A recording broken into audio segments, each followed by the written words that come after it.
Hey Foxwoods, I lost my Feng Shui too. I'm not quite sure where it went, but I'm going to try and wrangle it back and prioritise what I'm supposed to be doing. I've got a couple of interesting things for you today. One of them might be in a response to your video. In fact, a couple are. Let's start with that because one thing you mentioned in your video was the barrier to getting things done, and how a low barrier can sometimes be all it takes to actually stop us from doing anything. And I find that all the time, and it's usually all the time when I'm not feeling on top of my game, I can let those barriers be really, really low. Like you said, even just looking up for a contract or some information on something that you're doing around the house, and if you don't have the right words to find it, it's a bit of a struggle, and that's sometimes it's like you said, when you're sick, but it's also like when we've got a lot going on in our lives, and a lot of our cognitive prowess is going towards raising children and working hard all day in an office and answering questions and solving problems for other people. Sometimes I find I don't have the juice left to solve my own, so I have to remember to take breaks and look after myself in that way, and I kind of forget to. I am really lucky that I sit next to, at times, he's only there sometimes, but a wonderful man who always remembers to take his micro breaks, because he comes from the call centre world, and he knows how quickly you can actually become overwhelmed if you don't take time for yourself. So I'm going to actually set a timer or something and take some breaks during the day. Which I don't tend to. I mean, I even eat at my desk, I've just got to sort that out. But you also mentioned that I had mentioned that I was going to the gym, and I was just kind of, I mentioned that, did I mention that? I don't remember mentioning that, but it's true. I actually joined the gym last year, and I was going for a while, and then something happened, and it derailed me from going. And just a sidebar, it was actually joining up with a group of women to do something as a group, and it became a competition to lose inches. And as soon as that happened, it kind of triggered all my eating disorder stuff, all my lifetime of yo-yo dieting. I kicked in the very next week, started cheating and not going to the gym. It just really derailed me. It was quite interesting, but it was quite costly in terms of kilos and lost time. But I'm back at the gym now, and I've had this amazing revelation that I don't have to go to the gym for an hour and a half, which is how long it takes to do my program, which honestly is a really long time. I don't even have to go for an hour, which my shortened version of a program takes. But now I just go for 30 minutes. I go for 30 minutes and I do the things I like to do, and I do them hard out for 30 minutes, and I make sure I get my heart rate up, I make sure I get a sweat, and when 30 minutes hits, I go home. I still have time to cook dinner and have dinner with Greg and watch some TV, or maybe do the dishes or not do the dishes or whatever, but it's much more manageable, that 30 minutes rather than 90 minutes, and it's just made it really enjoyable. So I've been able to be going 3 or 4 times during the working week, and I'm really pleased with myself. So I thought I might introduce 30 minutes in other ways as well, and just having a chunk of 30 minutes. So at work, if I need to get something done that requires my concentration, on go the headphones, on go the white noise, because that's what I use to concentrate, and I just ignore my mail, ignore anything else as much as I can, and just spend 30 minutes on that one job. And this isn't rocket science, and you know this and I know this, but it actually progresses everything then. Instead of trying to multitask and trying to do a bit here and a bit here and a bit here, I am completely realigning myself with the agile principles and just getting stuff done. So that 30-minute mindset's been helping me at work as well, and at home at night too. Just doing 30 minutes. That might be 30 minutes it takes to cook dinner. We get my food bag delivered on a Sunday, and that's like all our meals for the week or for the working week, and they take about 30 minutes to cook. So 30 minutes to do dinner and around 30 minutes to eat dinner, and then I spend 30 minutes doing sort of household chores sort of thing that you would that you can do, you know, in a week, and help if you do them in a week, if you're, you know, working all day and away from the house. So bathroom cleaning, or you know, spending mopping the floors or something like that. And then when the 30 minutes is up, I finish my whatever I'm doing and I stop doing it. I don't have to finish the task, I don't have to complete the task, it's just like time box, I do that. So the 30-minute thing, I sort of think to myself, I'm living my life 30 minutes at a time at the moment, and that's manageable. I'm finding it manageable. And then in saying that, yesterday I did nothing. Absolutely nothing. Like, I sat on the couch and I watched some episodes that I had on my planner, on the Skybox, and I don't think I even watched any YouTube or anything like that.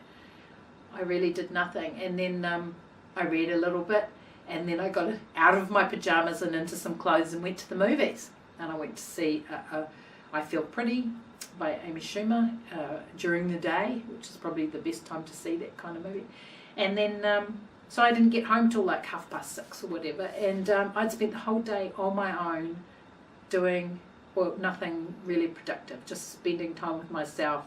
And I really don't know when the last time I did that. I didn't have people dropping around, or, you know, have people talking. It was just quiet all day, and I really liked it, and I forgot how much I really need that sort of thing, and I need to be able to factor that in. The other video, a couple of videos ago, you asked me about the iPhone 10, and I didn't answer it very well, and I may not answer it much better now, but I thought I would just give you a few better reasons why I like the iPhone 10 rather than I just like it. So it's the iPhone 10. Oh, come on. This is my iPhone 10. It's beautiful. I don't mind the notch, which was the big controversy. If you remember way back then, I don't even see it now at all. And I don't mind that there's no iPhone jack at all. I have a couple of pairs of relatively cheap Bluetooth speakers, Bluetooth headphones, and a Bluetooth speaker, and I don't find I need anything else.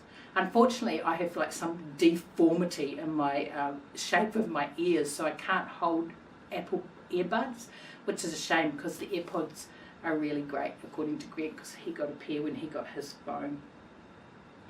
The screen is beautiful. What it shows is gorgeous. It has beautiful colours.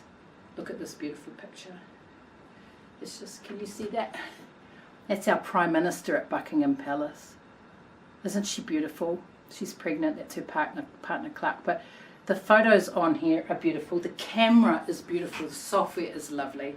I've always enjoyed using the iPhones for taking photos, but this is just beautiful. The speaker's really good, really clear. A couple of you can have a conversation with speakerphone. You know, it's not stereo quality or anything, but it's much louder than the other ones I've have been. It's really great. It's got the flashlight right on the front here, so I can grab it, and the camera and stuff. I really like it. We've spent today going to the Apple reseller for Greg's phone, which he bought at the same time, because it's been doing a thing that Apple calls ghosting. We've had this problem with since iPhone 6s, where the phone just does stuff. It's freaky. It just does stuff while you're not even touching the screen, or you're trying to touch the screen and it swaps browser windows, or Greg's one's recently started sending texts to people. We assume it's based on predictive text, because you know, the screen is activating over where the predictive text is. But yeah, we spent today trying to solve that problem, and that he may be getting a new phone. At the very least, tomorrow he'll be getting a new screen. I hope that doesn't happen with mine, that's for sure. I recently got an Apple Watch, which I was very lucky to get. Greg gifted it to me for my birthday. So the Apple Watch and the 10 they're so beautiful together. I'm a very fortunate person. I am now, of course,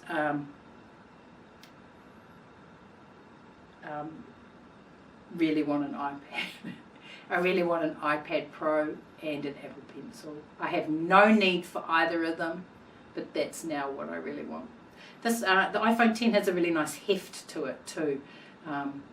It feels expensive. It feels luxurious. That's great. I got 256 gigs on here, so it's got heaps of room. Now a lot of the apps have caught up with their updates.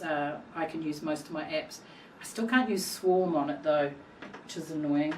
Greg's business partner sent this home to me the other day, so that while I'm spending hours and hours on my Apple 10, I won't get too hot. It's just a bit of a fan. But I think I might chop my fingers off, so I must try to be a bit careful with that. Oh, I think I just broke it. Oh no, it comes apart. Oh, that's interesting. Okay, so that's the Apple 10.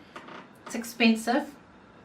I feel like I sat with the 6S for a long time. I went from the 6S to this. I can't imagine going to the next phone. I think this will be sitting with me for quite some time. I think it does everything I need it to do, and I'm very proud to own it. It's lovely. And the Apple Watch, oh my goodness. You can close the rings, as they say. That the watch monitors your movement, your exercise, and how often you stand in a day. I'm becoming obsessed. Thank goodness not through the weekend, because they barely got started, those rings, the weekend. But during the week I like to close my rings, so I do a lot of walking and standing and stuff like that to make sure that my calendar shows nice closed rings.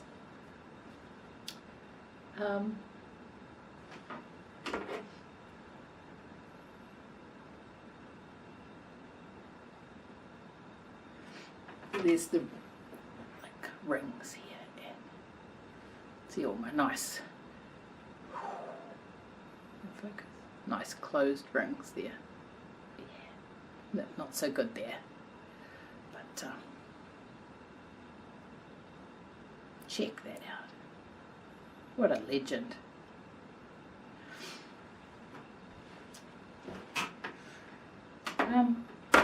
Good old Peggy, eh? Jupiter boating.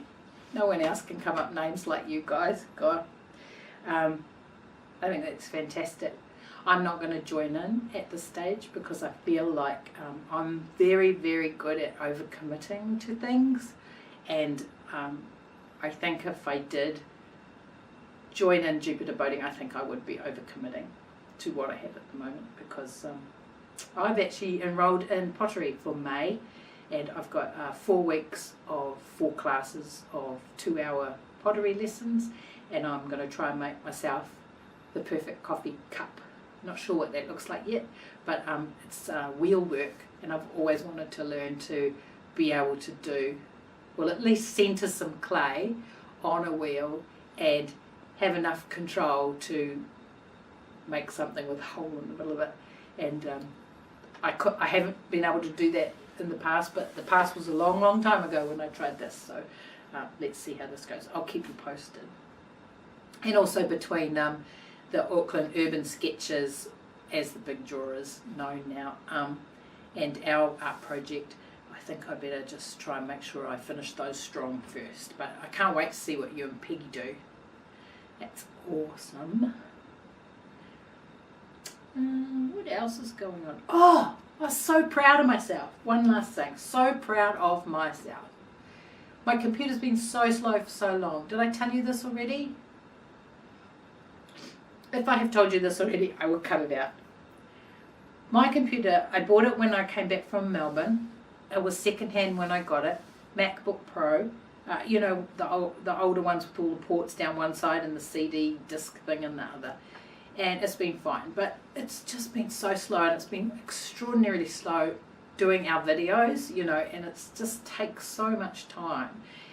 Anyway, cut a really long, boring story short, I replaced the hard drive with the solid state drive. I did. I opened it up. I put the new drive in. I put the new software on the drive. I have a new super fast computer. It's just amazing what a difference it's made. I didn't even need to put more RAM in there. All I needed was that faster read write on the drive, and it's like a new computer. It's so fantastic. And I was longing to buy a new computer, you know, but it's like the computer I wanted to get was going to cost $4,800, which is way more powerful than I needed. But you know what? Yeah, I like my big numbers when I buy a laptop. But I don't have to now. I have now got this laptop that is just heavy, but really fast. And I read online you can replace the screen as well, so I could actually source a Retina screen and pop it in there as well, but I'm actually fine with the screen. I think I'm too old and too blind to know how to do that, or even need to do that. So, oh my goodness, just opening Premiere and creating these videos is so much faster. It renders about probably twice as fast as it did before. Which is a huge improvement. If you know, rendering video takes time, so I was just absolutely chuffed. Good old clever me, and good old clever YouTube for having so many great videos that I could watch to know how to do that. So I guess I should tell you that I love you, and bye. I love you, bye. I love you, bye. I love you, bye. I love you, bye. I love you, bye. I love you, bye. I love you, bye. I love you, bye. I love you, bye. I love you, bye. Bye. I love you, bye. I love you, bye. See you, Fox. See you real soon.